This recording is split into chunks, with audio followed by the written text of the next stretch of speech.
Okay, thank you everyone and welcome back. We are on the final session of our module on SDGs and Science Religion Dialogue. Professor Reginald, our lead faculty, has been engaging us in the last 3 sessions. And this is our final session. Professor Reginald will be doing his concluding reflection and winding up this course, dwelling more on methodological pluralism as a contributor to SDGs, religion, and science. Welcome, Reginald, and over to you. So thank you very much. As we come to the end of these 7 sessions, I thought it appropriate just to introduce a methodology you can use for your own work, but also having examined 2-3 theses, even just a Sunday ago, I started realizing sometimes it's good to introduce methodology from time to time. It's a subject that all of us need to be familiar with, and therefore this is what I'm going to do this evening. So I'm just making sure that my system is working. So it's just to be sure that it works. Then I'll be able to move to good. Then I can go to presentation mode. Good. So this is, as Father said, this is the last class we are having. And so what the question I'm beginning to ask you right now is, how do you prepare for research? What is the influence of religion and science to research on human contribution to quality of life, human dignity, working for the common good? So the 5 or 6 classes you've had, if you are asked to write a paper and present to us, and you have to use library materials, you have to go into the field to collect data, how would you go about it? So that is what is behind what I want to share here. So we could easily deal with a question where we are discussing the influence, for example, gender studies to interpreting SDG on hunger, education or health, and well-being of mothers. That could be. So what are the methodological concerns for this kind of sound research? Right. And so I'm using the theory and methodology for SDGs in dialogue with religion, which I call methodological pluralism theory. And what are the theories that explain my own area of study? That's what you would be asking. What have I read in my own area of study that will influence how I collect data? How do I make sure my study is scientific? What sources build into my study to bring about validity and accuracy? So if you go back to where we started, since we started this course, we have encountered very many fields, very interesting fields. It is to pick out a theoretical framework within that study that's relevant to an area of study. And when you pick that area of study and pick material that influence your thinking, then these are the sources we're looking for, because they'll bring about validity and accuracy of what you want to do. So why are sources so important? In sources, we have primary and secondary data. So sources, how do you define your sources? From trails, where they come from, when they were established, when they were used, and where they were used. The reason why we use a theory is that somebody else has done research in this area, but it's not conclusive because it gives me a field of knowledge, but not necessarily the field of knowledge that I want to use to complete my data. So it's my research that will counter whether the theory was relevant or conclusive or had a gap. So for example, there is a colleague of mine who was doing very good research in the area of counseling psychology. But most of the studies done were related to some studies done in New York and also in Germany, but very little to do with studying in Tangaza. What was the study about? The study was, why is it that when students join particularly a religious institution, they feel like they need to still go back to their community and take care of their younger brothers and sisters who have been left because their parents passed away. So the relationship between parents passing away and you being in a religious institution, how do you marry the two? And that was very interesting. So it went into psychological studies, social psycho support, but also within the African culture perspective of the bigger family. And so when you examine it from a bigger family, then the brother or sister with religious congregation misses nothing.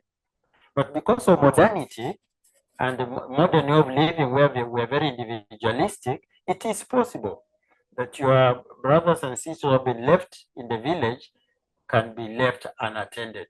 And therefore you worry when you are in a seminary or training about that. So to identify data, what was very surprising was that most of the data was in America and Germany, but very little to do with the African culture on the bigger family. And therefore, the sources were good. There was a study about that, but not on Africa. And even Africa, nothing on Tangaza, because the case study was Tangaza. Because Tangaza is both a seminary and also a university.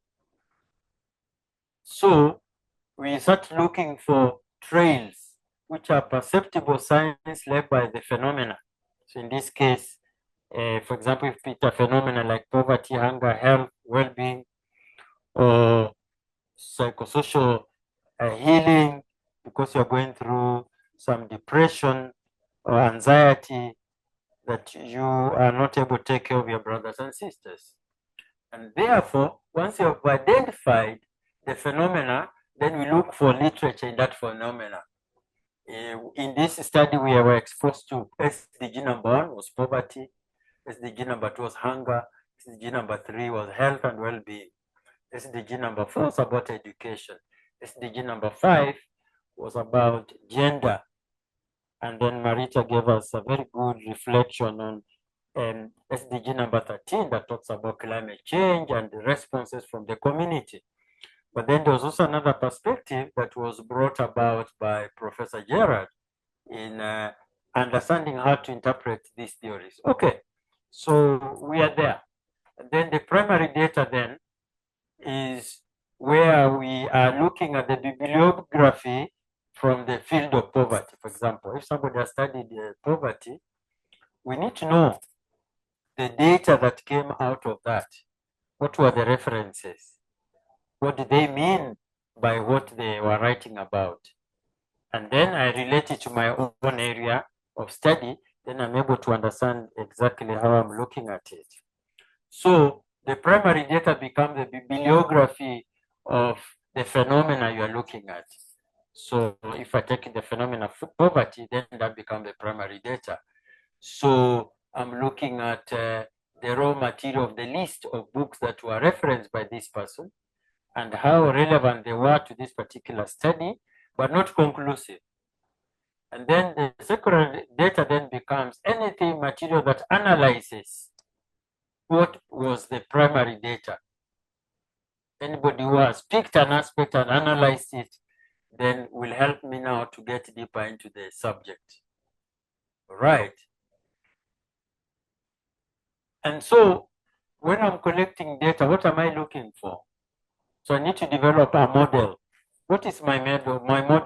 My model is what we know and what we see. So in proper research, this could be a very interesting model to start off your study. So we need a theory, prediction, experiment, observation. And this is exactly what you have done in this whole course.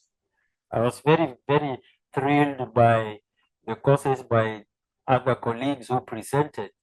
And especially, I learned a lot from Father Augustine when he was sharing something about the mind, and thanks to the psychology, You know, those experiments are very interesting. So you can only study that if there's a theory, and the theory gives you a whole range of studies. If you go, nowadays we have Google search. Some people use Mendeley. My students I work with, we use Mendeley. And in Mendeley, you punch in the subject, for example, conflict management. Then you come up with almost 800,000 books. But you need to narrow down conflict management where?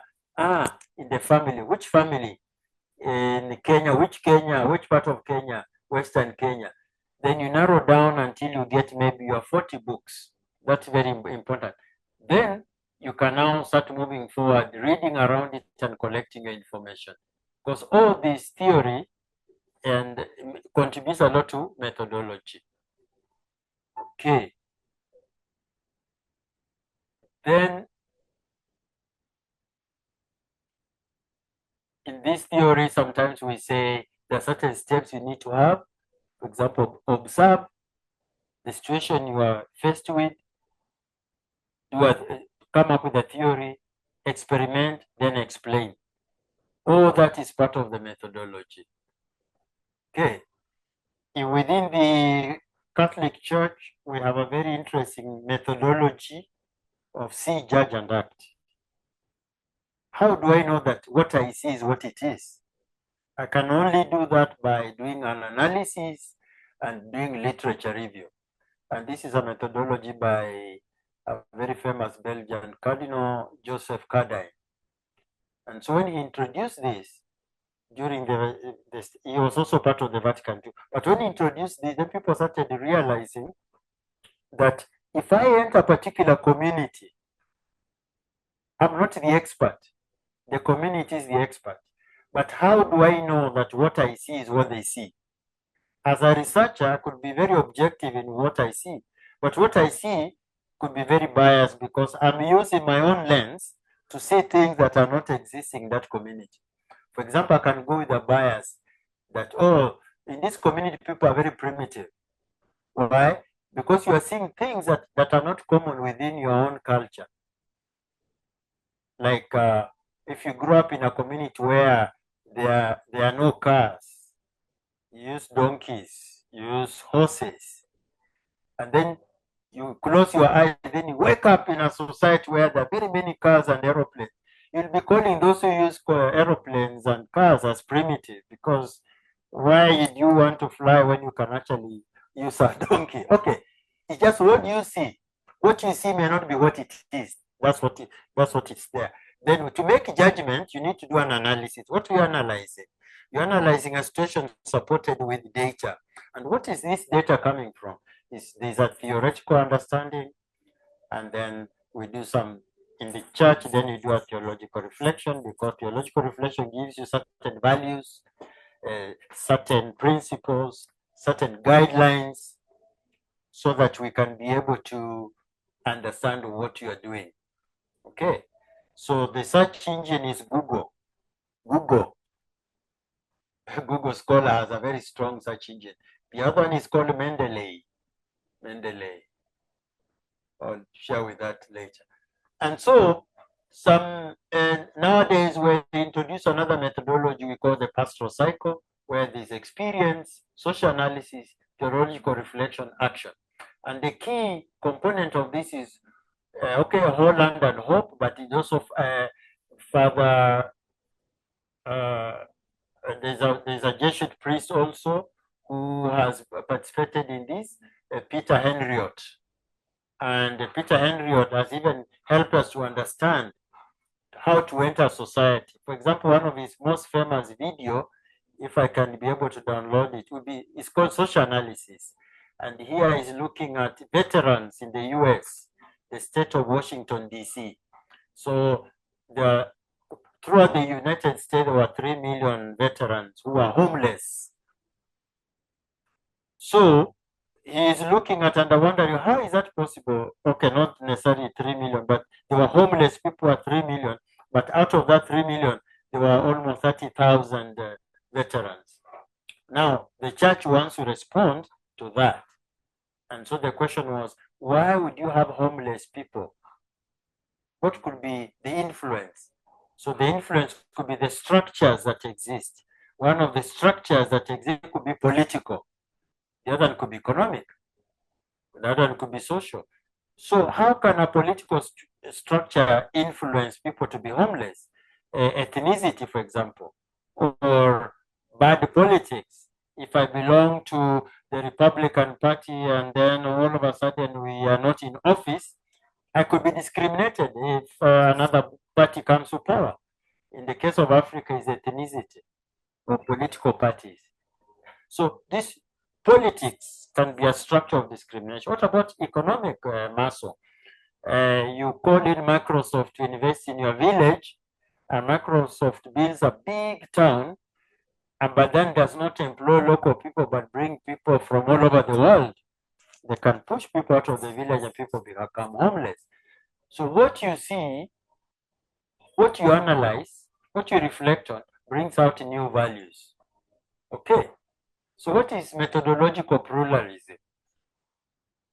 It refers to acceptance of a variety of research methods in social sciences. In fact, they say it's a combination of almost all methods of study if they're related to what you're looking for. Because some of us who are researchers, we look at one aspect and then we remain with that aspect. For example, poverty. Poverty requires a variety of research methods to arrive at the causes. Because if you come from a World Bank perspective or IMF or maybe European Union, you'll be measuring poverty in terms of absolute poverty, living below $2 per day. Nowadays, they say $6 per day. People say, oh, poverty is relative, depends on where you are. Because some people may look poor, but actually they're not poor. So absolute and relative poverty. But when you come from a church perspective, a faith perspective, we cannot use the same tools to measure poverty. We may use maybe our theological reflection to understand poverty. So in this case, poverty could just be that we have so much plenty. If I quote Mahatma Gandhi, there's so much for all of us in the world, but greed makes us not to share what we have. And so poverty then becomes relational poverty. It's poor relations that bring poverty, not because I have dollars or I live in a certain continent. It's the lack of sharing what we have. And therefore, methodological pluralism will look at then how do we share what we have? First of all, people need to have so that we can share. So what opportunities are there for people to have in order to share? Everybody must have at least something they can trade with. In Kenya, one of the key tools for fighting poverty was to become a smallholder farmer. And that is in the session of paper number 10, 1963, 1964. That if we are able to give everybody a piece of land and become a smallholder, you fight poverty. But now the problem was people did not have the tools to till the land and grow crops, so cash crops and subsistence crops. So in the end, those who have the money bought out the smallholder, and then the smallholder moved to the urban centers, they became squatters. That's what we're saying. So we need to understand that. Methodological pluralism involves using diverse methods, including qualitative approaches like narrative analysis, alongside maybe hypothesis testing, questions, assumptions to address the research. Methodological pluralism refers to researchers using a range of methods in the same piece of work. And when you combine all that, then you're able to see the interconnectedness of the problem, let's say poverty in this case. The poverty is not just because I don't have dollars, it could be because everybody in the village has money, but they don't share. And so I, who has come in as a new member, I'm not able to find ways of subsisting. Or people don't have money, but only one person has money. And therefore, this person is a billionaire, but all of us are paupers. So we look at different ways to maximize validity and reliability by what we read. And so there's a theory that's going to determine what kind of methodology we apply. So in classical pluralism, is a view that politics and decision-making are located mostly in the framework of government, but that many non-governmental groups use their resources to exert influence. So the central question for classical pluralism is how power and influence are distributed in political process.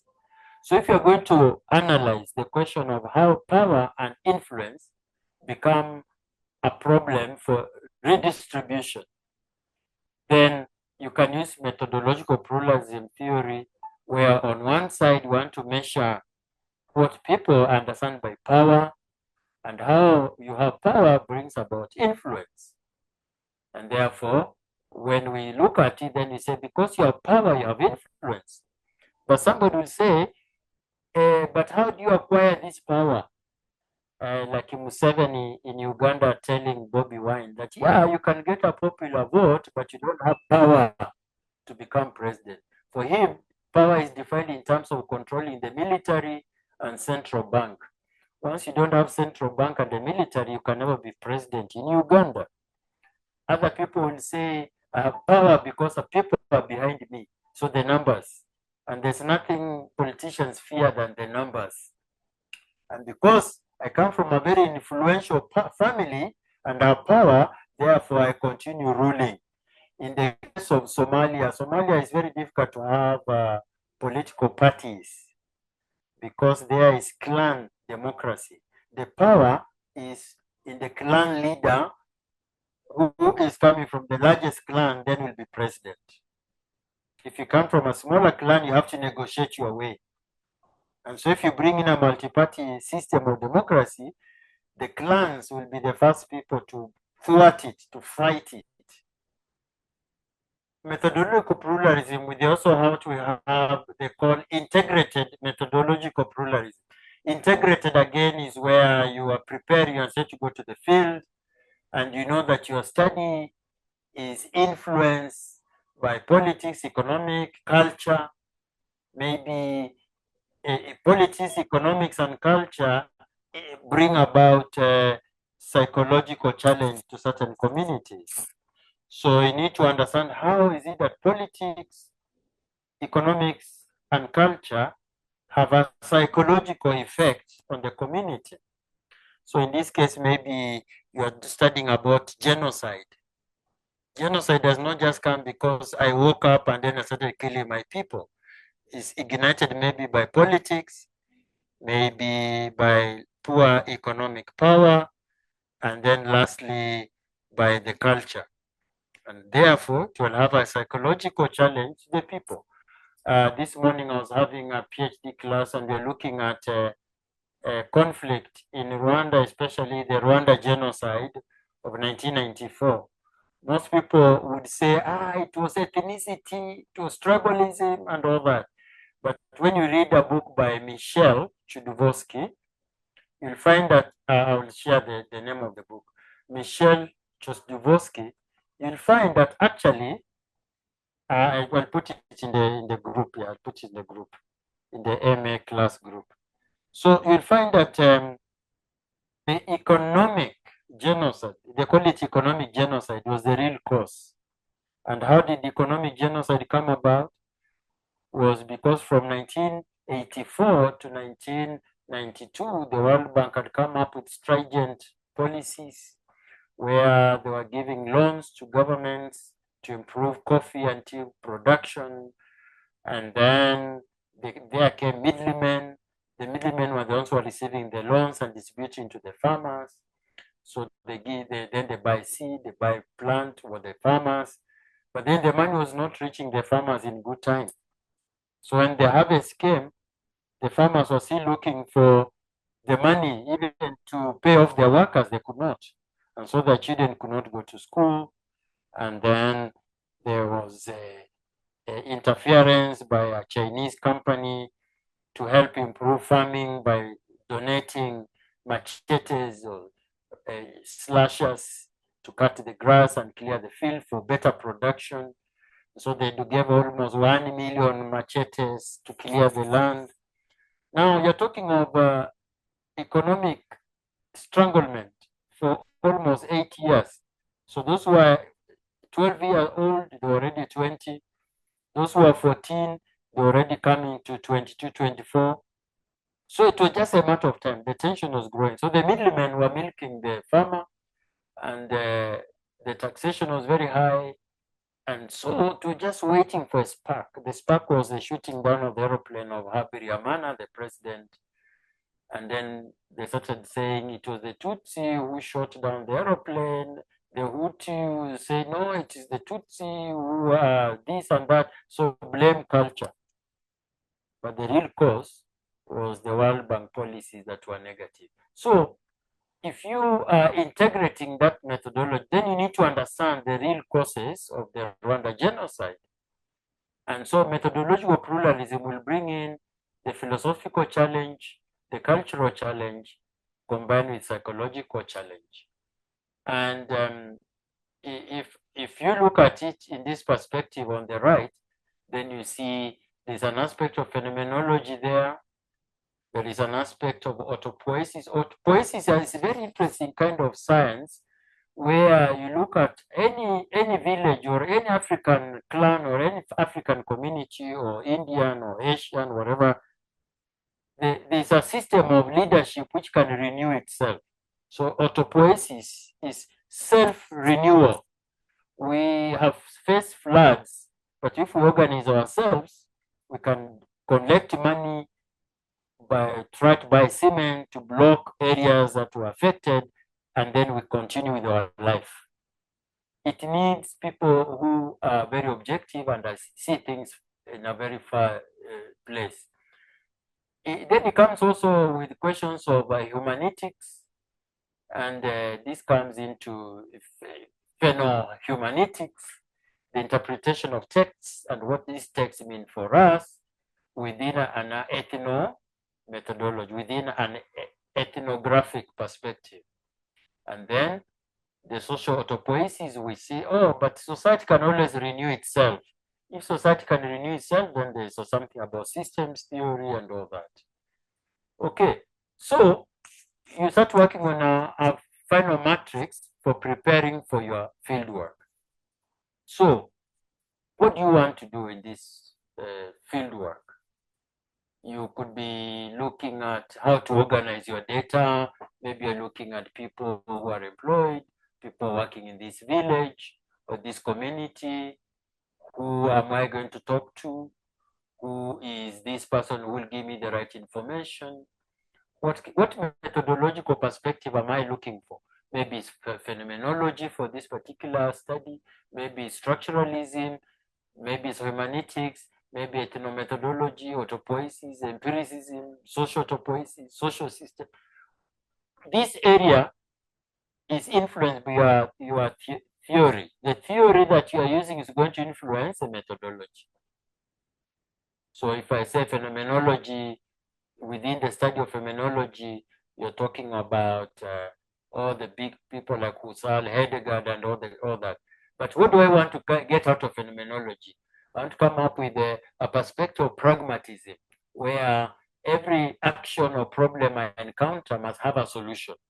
And if there's a solution, then it must be inclusive. If it's inclusive, then everybody is going to be there, involved in finding the solution.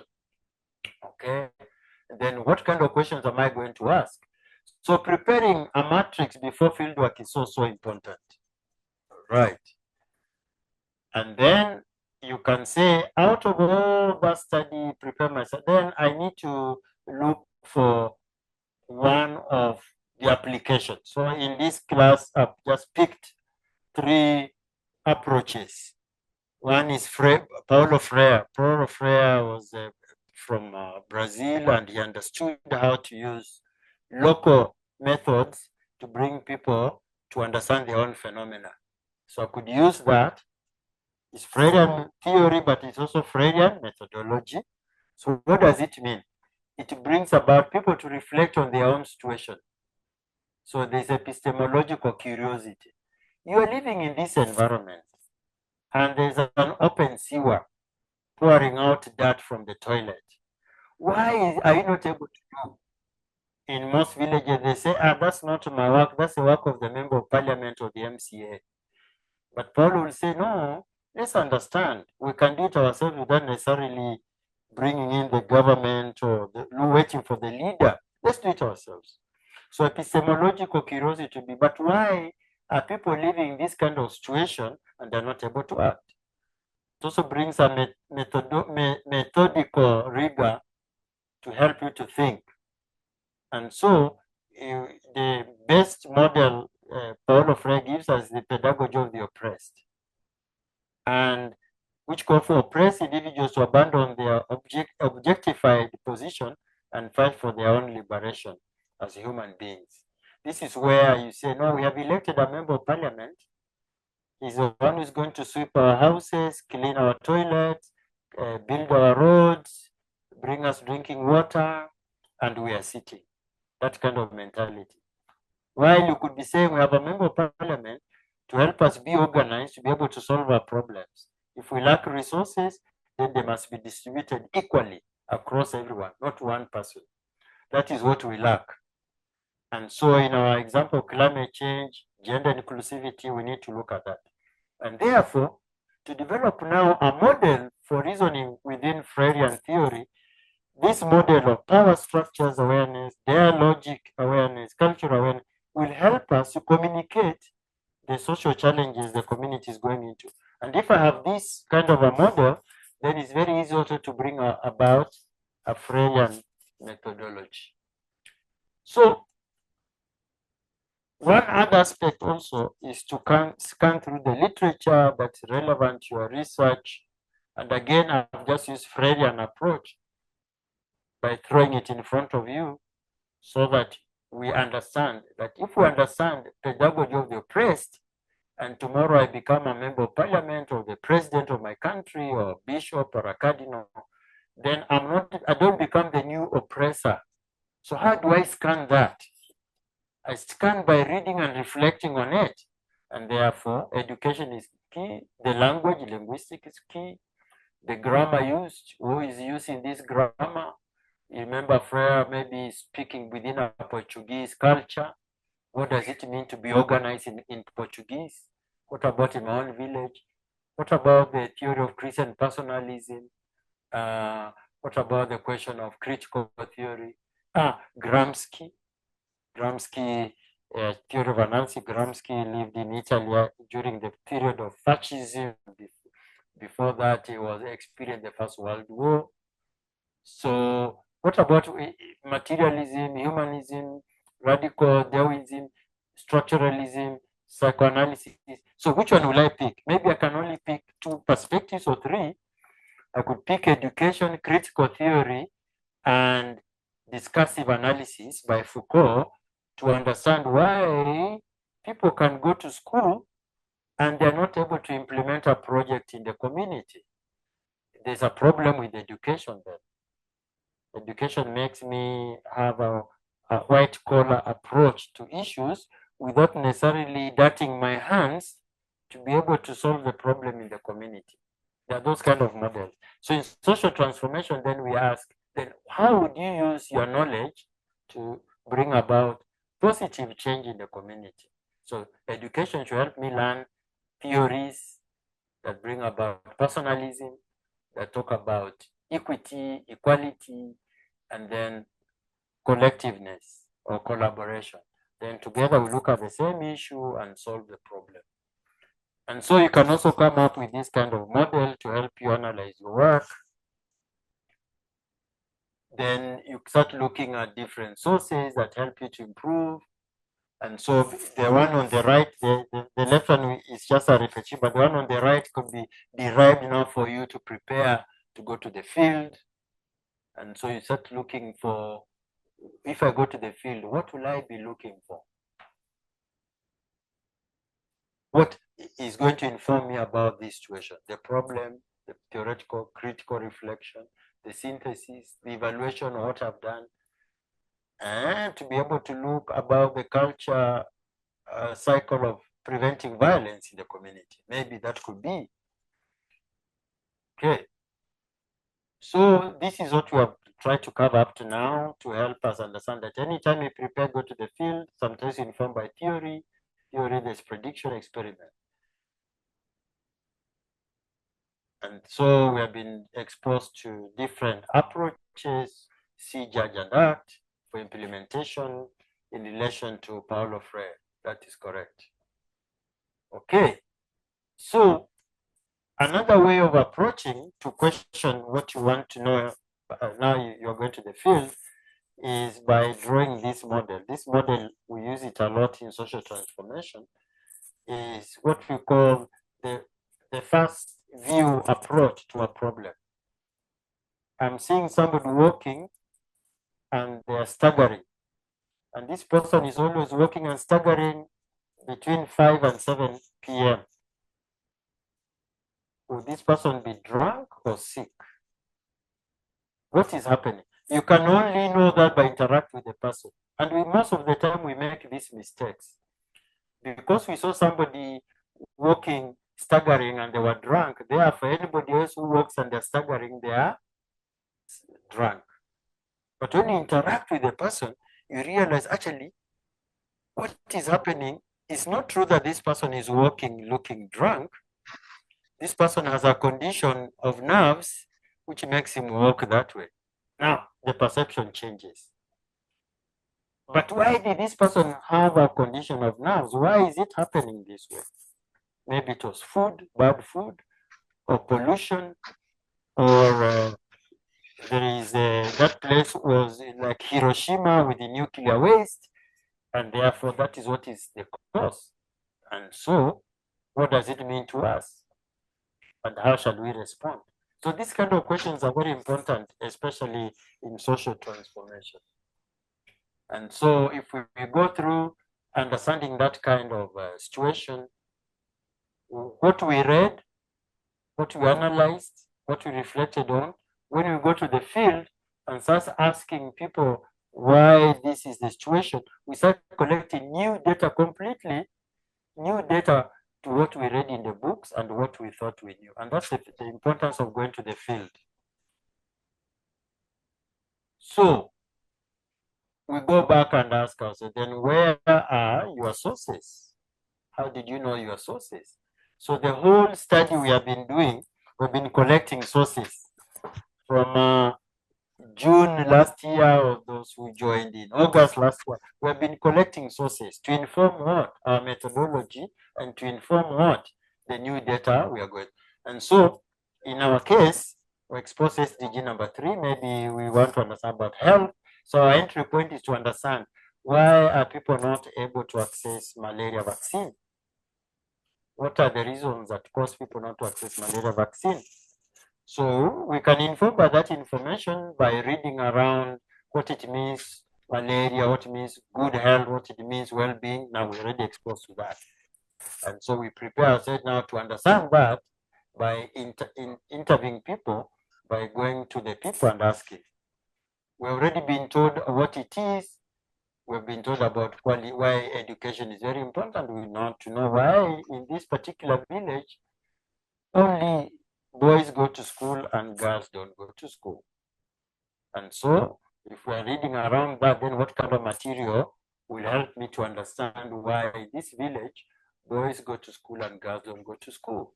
But what will inform me? There might be a lot of literature I need to put across and understand. When did it start? What time period in time? For example, there's a very big study of UNICEF, 1986.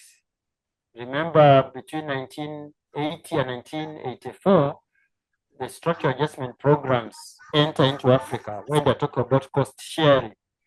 So cost sharing meant that everything the government does, the family should pay 50%. So medical care, 50%. Agricultural produce, you are looking for seeds, fertilizer, 50%. Taking your children to school, school fees, 50%. And so UNICEF did a study in Southeast Asia and Africa, many countries. And they found that because of structural adjustment programs, girls were not going to school, but boys were going. Now, in Africa, Eshwani and others did studies and they found out that for boys to go to school, the girls needed to be married off. So the dowry from the girls paid, well, the cows were sold to pay education for the girls. And so when the report was produced, there was an international uproar. And they said, oh my God, this development is not working. Development has no human face. So that report of 1986 became Development with a Human Face. And you can find that document. And therefore, what culminated into that was another big study. Then how do we make development good for everyone?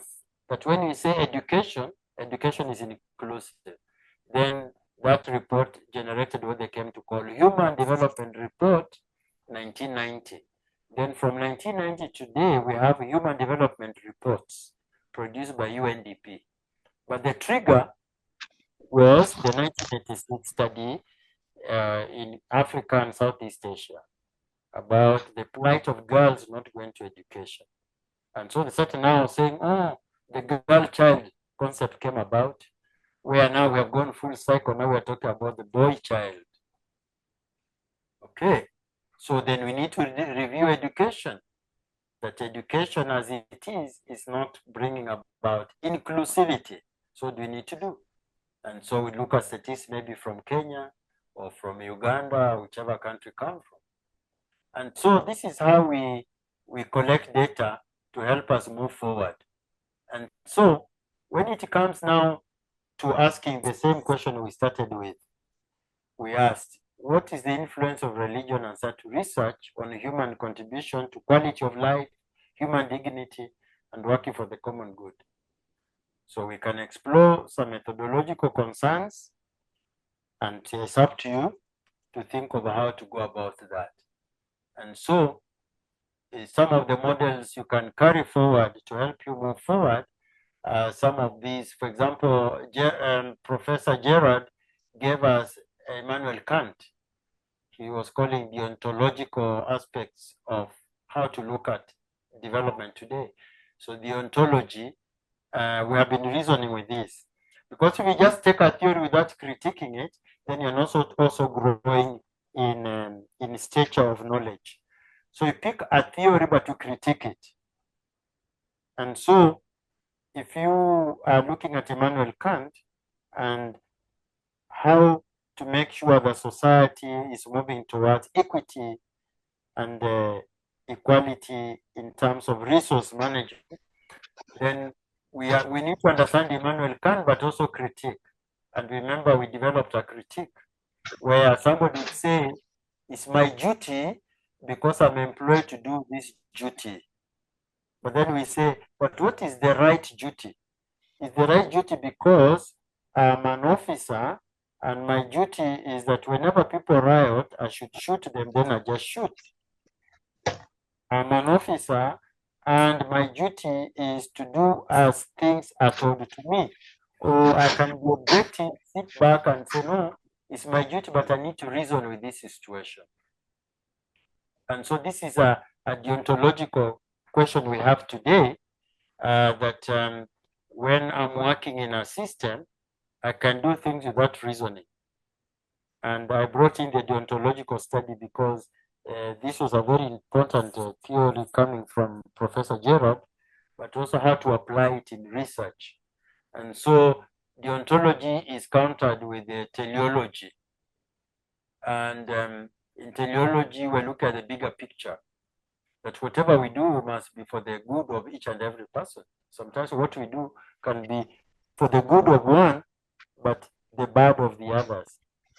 For example, now in Kenya, we are facing this situation of the 4 Turkish friends who were deported. Nobody did a situational analysis to understand who they were, but they were captured and deported. Then later on, they realized actually these fellows were harmless. One was a chairman of the board of directors of Light Academy. The others are doing humanitarian aid, digging boreholes and helping the poor. And they've been here for over 20 years, so they can never be terrorists. But because it's a duty to arrest those kind of people, just arrest. and give them to another state. So when you're looking at a theory, look at the theory, the pros and the cons. Okay? And so you can put your theory in this perspective and analyze and see who is behind it. And then now from this you can see a very clear theoretical framework and you pick what you want. And from there, you're able also to develop your own methodology. So sources are very important, but how you use sources is up to you. Okay. We can look at maybe a social problem. We have been exposed people like Emily, Dake, maybe Marx, maybe Freud, and then we move back there. So just a way of concluding, I want to remain with this picture to see that every time you are confronting a piece of research, you've already collected, done your literature review, you have done empirical data, you've been armed with some theories. Now it's you to ask, what I have read, now I'm in the field. What am I observing? What is happening? Why is it happening? Why does it happen? How shall we respond? But what is happening can only be informed by experience and insertion. And what's the entry? How do I know that what I'm seeing is what it is? And most of us can make mistakes in research. I think I've used this example very many times. In some homes, you go to these homes and they don't have furniture. People sit on the carpet. Don't reach down and say, these people are very poor. How can you sit on a carpet in modern times? That is epistemologically right because it's within their culture. It's a religious perspective. When we sit down, all of us are equal. It is a sign of respect for each and every person. And so you need to understand that perspective before you critique. And so what will then informs me, what will inform is the literature, and that's what the social analysis is. Okay. And you can also, in my notes, you'll see different models you can use to help you move forward. So in summary, we have been reflecting on this, how sustainable development goals are in dialogue with religion and science. And we've been able to see from SDG number 1 to 17, how they are interplay within our own life, our own culture, our own well-being. And if we look at SDG number 17, is the summary of all the because it talks about building global partnerships that bring about an integrated approach to social problems. But to talk about an integrated approach, then we need methodological pluralism, which exposes us to different aspects. And so it has also helped us to understand that research into sustainable models, for example, food production, healthcare, well-being, expansion, they help us expand knowledge on what means food production. We cannot go the shortcut way. Just because people have improved on how to use genetically modified organs, and therefore we should go that way because it's good for us. Now we need to ask deontologically, teleologically, is it for the greater good of each and every person, or it's going to benefit a few people? There are people who work in GMO, they promote GMO, but they never eat GMO. So then for what common good is it for us? So it's up to us to ask. If we encounter a theory like Darwin, is good because it talks about evolution or blah, blah, blah. But now, the modern way of looking at Darwin is by looking at evolving Darwinism. Because from evolving Darwinism, then we enter into biological study, biodiversity, we start looking at biocentrism, we start looking at the flora and the fauna, because during COVID we exposed to this kind of knowledge to help us move forward. So that is what I would say. So thank you for the Augustine. I think I stop here for now. Thank you, Professor Reginald. This input has been helpful. Can you hear me? Yes. Yeah, this input has been helpful, a very novel approach towards further research in the line of the course that you have been offering, special development goals. science-religion dialogue. And this is very helpful also for our research methodology course. Some inputs we would be sharing with our students, not live, but this is a very good introduction to that program also. Thanks for all what you have put together, Reginald. So friends, you can come up with your comments and questions or clarifications, anything that you need. Please feel free to make your interventions either directly to Professor Reginald or in the chat box. And Bishop Peter tells me that he cannot listen to the audio. Are you fine now? Now I can hear now. There was a problem with my now gadget. You are connected. Otherwise, your audio devices were not connected. I'm sorry. I'm sorry for all that. I missed quite a lot, but I'll go through it. I'll listen to it. Very good. Very good. Would you like to make any comment about what we have been dealing with today? What we have been dealing with today, I didn't hear much of it. Okay. But I wanted to write something to Professor Reginald later on about what he was dealing with last Friday. I was preparing to write something to at least to share with him. Okay. So that's not the one of today, but the other one. I will do that today because I missed most of it. I couldn't have much to comment until I have listened the whole thing again. Okay, Bishop Peter. Reginald, to set the ball rolling, I was much impressed with that action reflection dimension which you emphasized, Gustavo Gutierrez, the renowned theologian who has been instrumental in founding liberation theology itself, passed away a couple of days ago. You are aware of that, no? Right. I am just wondering how this methodological reflections that you have been mentioning is related to liberation theology, how far the resonances of liberation theology has caught up in the Kenyan theological circles. I would appreciate some contextual reflections from your end, Reginald. Yeah, again, you're raising a very important question, Father Augustine, because what is happening now in the modern world, I'll just maybe try and show. So Gustavo Gutierrez and Paulo Freire, they were actually the contemporaries.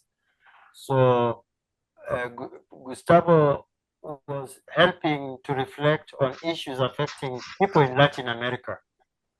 And so the key question here was, how do people respond when an investor comes to a village and asks people to work in sugarcane plantation? The big issue here was sugarcane.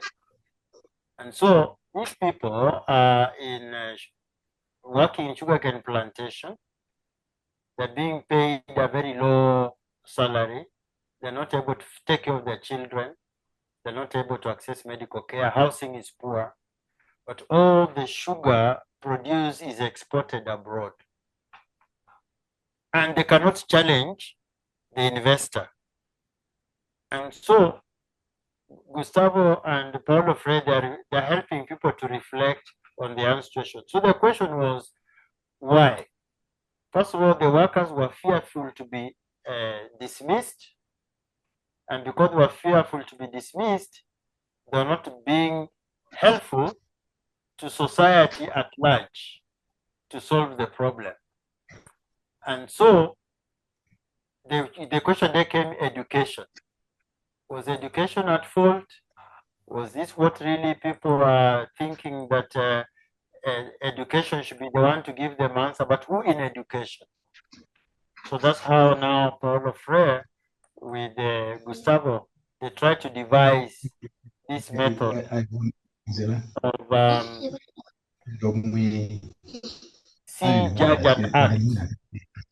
And so they come up with an approach that helps people to reflect together And so when the Fred is talking about pedagogy of the oppressed, is that where education becomes a way of what I teach you, you vomit back, then that's not good education.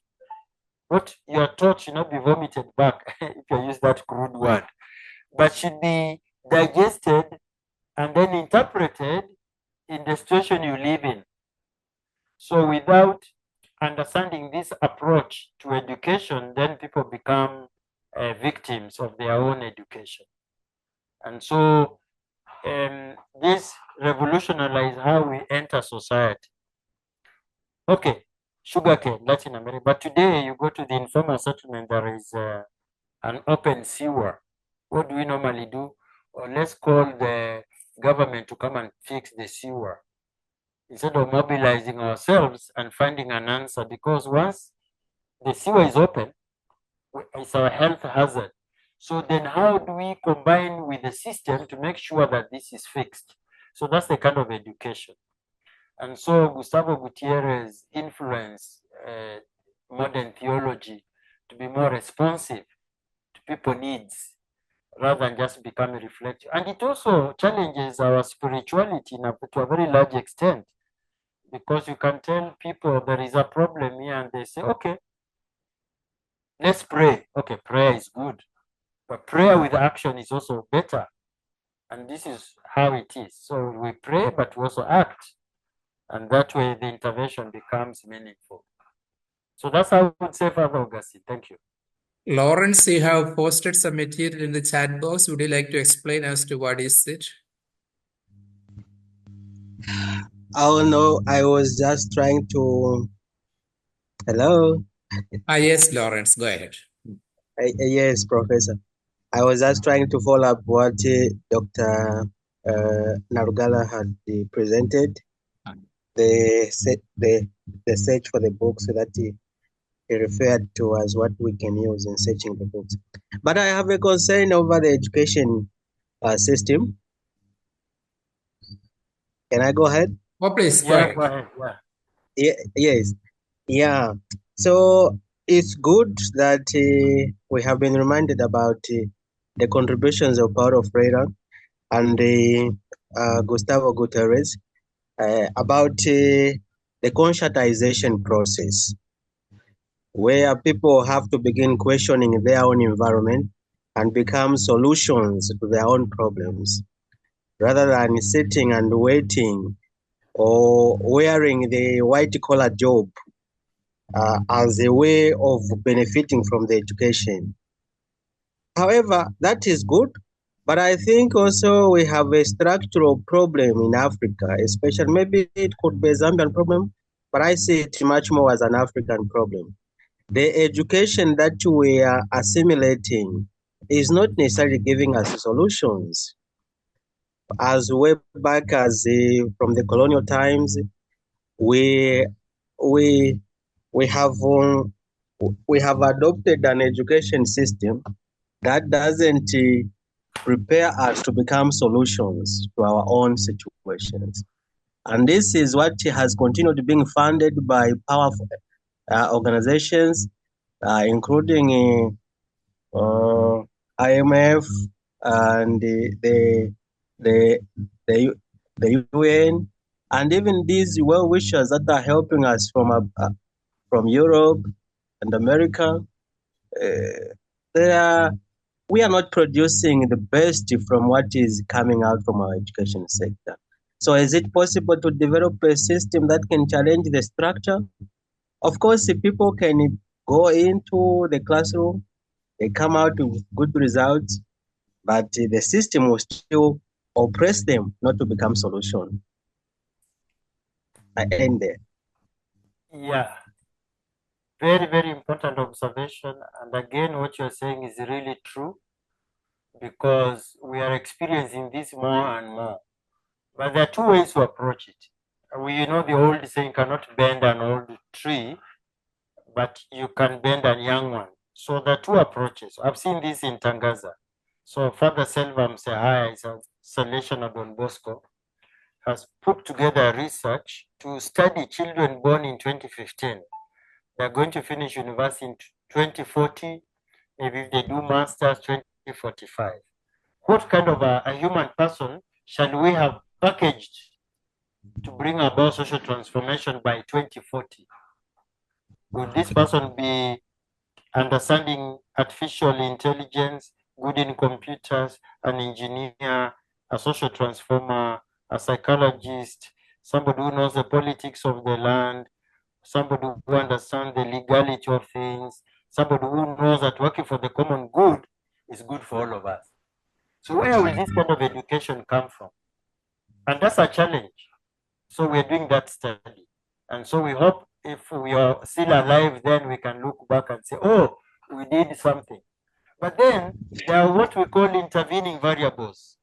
I go to school, I see my friend, they're able to have eggs and sausages at break time, lunchtime, they're eating chicken and rice, but me, I cannot.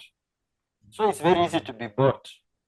Like we're talking about, there's a cardinal from Nigeria, Abuja, a very nice cardinal. I've been to Tangazo. He said, hey, wait, to become a Boko Haram person, you just need to offer people food and they join you.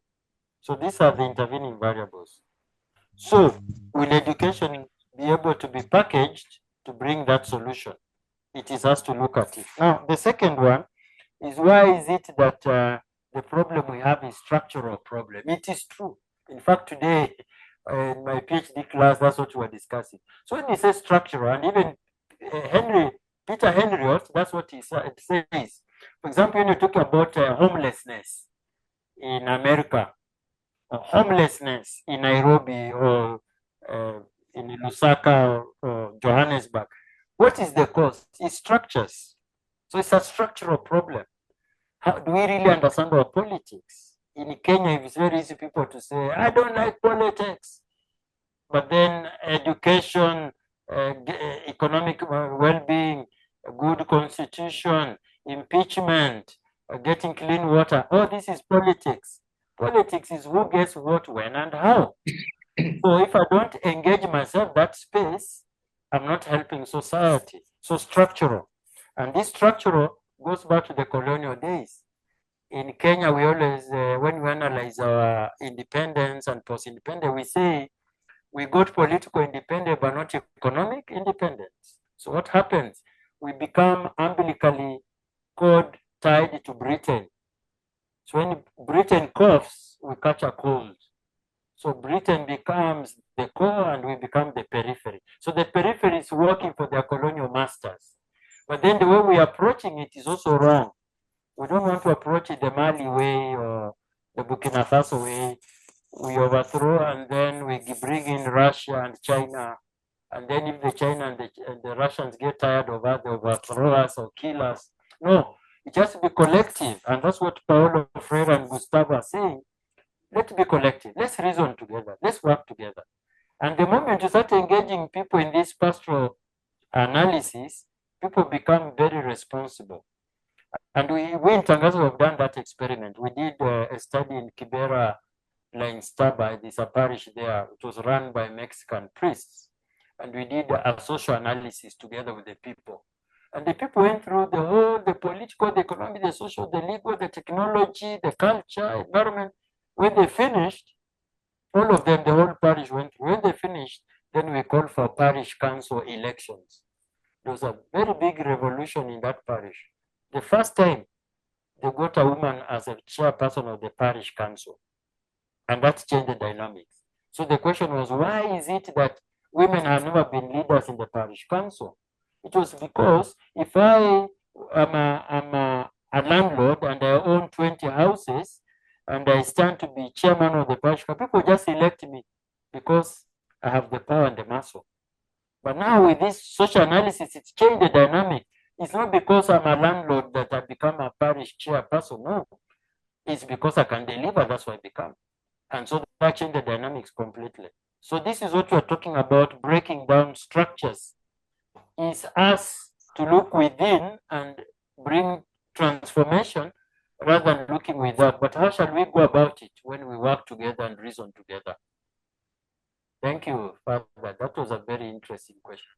I like it. Okay, friends, if you have no further question, I think we can wind up for today. On behalf of you all, I wish to express our sincere gratitude to Professor Reginald. Professor Reginald, you have added a new string altogether to the global momentum of science religion dialogue itself. This SDG string. Very rarely, special UN goals are discussed within the ambit of the science religion dialogue. So this was a unique contribution to the academic mission of science religion dialogue, I think. Thanks for approaching this topic so interdisciplinarily and for the practical inputs that you have given. Apart from the 4 lectures that you offered, also for organizing Professor Gerald, Bob Graff, and Marita as well. We are concluding this course today. Normally, we used to give one break after a course before the commencement of the next. But this time, last time also we avoided that. We wish to wind up our regular lectures before the Christmas holidays. Our last course, we will resume next Friday itself. There will be special questions in science religion dialogue. I will begin with some neuroscience and neuroreligion, then mathematics, and some special advanced questions we will be dealing with the help of the scholars in the field. So we will not have a break next Friday because we wish to wind it up our entire regular Friday sessions for this cohort by middle of December. Okay, with that we will wind up our lectures. We are finishing all 9 courses. Then you have another 6 months for doing your research paper. That will be our strategy. I think that is clear. Something from Abida. Thank you for your great effort in preparing us. So that is a word of gratitude from Abida. So thank you everyone. Bye for now. God bless. See you next Friday.